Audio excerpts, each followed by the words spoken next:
إن الفنان يكون أستاذ، يعني يكون أستاذ بمعنى الأستاذية اللي هو يحتضن كل المواهب الجديدة، سواء في فروع السيناريو وفي فروع الإخراج، مش في الفرع بتاعه بس. طبعا. يعني مش في الفرع بتاعه بس، ومش ضروري يشتغلوا معاه هو بس. لا طبعا. يعني أنت اكتشفت وليد، ممكن وليد كتب لي مسلسل ليحيى السنة اللي فاتت. اطلاقا انا ببقى سعيد لما اشوفهم ناجحين. امريكا بقوا نجوم سينما، بقوا مخرجين كبار، بقوا دي بترجعنا يا استاذ نور لفكره القدوه في البلد. ما بقتش العيال عندها قدوه خالص. العيال الصغيره لما تيجي تبص لهم وتتكلم معاهم، الشباب يعني 16 و17 ما عندهمش، الصوره فاضيه. ليه يا استاذ نور؟ هقول لك، في تخطيط اعلامي عالمي ما وراش امريكا ولا وراء اسرائيل، وراه الاقتصاد الحر الجديد بتاع العولمه اللي هو وراء امريكا واسرائيل. لا امريكا ضحيه ثلاث عولمه، وانا قلت دي قبل كده ان امريكا هتكون من البلد هتكون ضحيه العولمه يا رب. والاقتصاد الازمه الاقتصاديه. لا بس هيعدوا منها. لا ما هيعدوا لان العالم دفع ديونها. يعني امريكا هتعدي اسرع من الاخرين لانها دبست بقيه العالم ودفع ديونها. خلصت نفسها. لكن اللي حاصل النهارده ان احنا بقى لنا حاجه و20 سنه وسائل الاعلام المختلفه، من اعلانات، اولها اعلانات على الفيديو كليب، على البرامج الحواريه، لا بتقودك محمود انك تبقى مستهلك بس. يعني هو الاقتصاد العالمي عايزك مستهلك ويلغي من جواك الانتماء. يعني النهارده اما باجي الاقي منتخب عربي في الكوره، يعني في 3 لعيبه برازيليين، السلام الوطني بيتعزف مش عارفين يقولوا حاجه.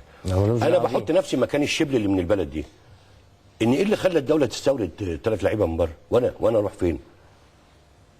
فبالتالي انت بتسبب خراب عندي الانتماء البلدي وانا شاب صغير. وبقت الحكايه عشان اخد ميداليه، عني ما خدت ميداليه واتغلب مره واثنين، بس يبقى اولاد بلدي اللي بربيهم. لكن النهارده بقى حتى الجنسيات بتعطى من اجل الحصول على ميداليات.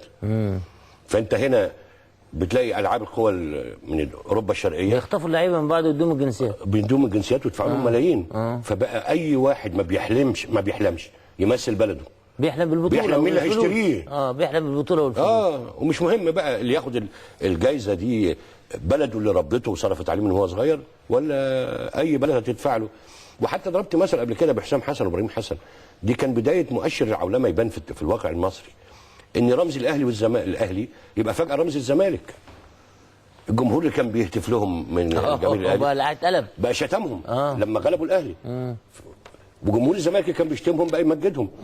انا كشبل في الاهلي اقول ايه؟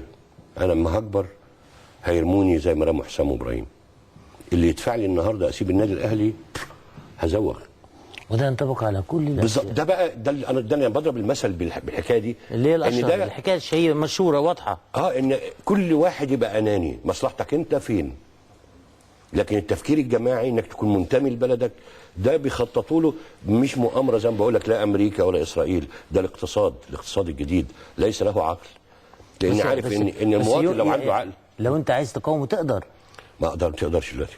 ما تقدرش للاسف. يعني دي حاجه خارجه عن ارادتنا؟ لا خارجه عن ارادتنا دلوقتي. ما تقدر تحاربها من امتى؟ اربي الاجيال الصغيره. طب يعني تقدر. بس محتاجه 20 سنه عشان يبقى عندك جيل جديد. ما هو انت عشان تطور البلاد بتاخد لك 20 و30 سنه بس تبدا. بس خلال ده الولد الصغير ده هيشوف ابوه ضحيه وبيخضع. يعني النهارده ما بجيب كاتب جديد وينجح العمل، فجاه تلاقي الشركات بتعرض عليه 3 أضعاف اجره. ده يفوت مخ الولد، لان نجح عمل واحد، لا قدر الله لو سقط له عملين ما حدش يقرب منه. فانت النهارده سكينه مرفوعه فوق دماغك انك لازم تبقى ناجح بالمقاييس التجاريه. فالنهارده ما حدش بيبحث ان يبقى له تاريخ، ما حدش يبقى له راي يقوله عشان ما حدش يزعل منه. صحيح.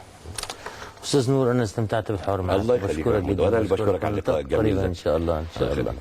لحظات ونلتقي مع فضيله الشيخ خالد الجندي. شكرا استاذ نور. لا شكرا ليك.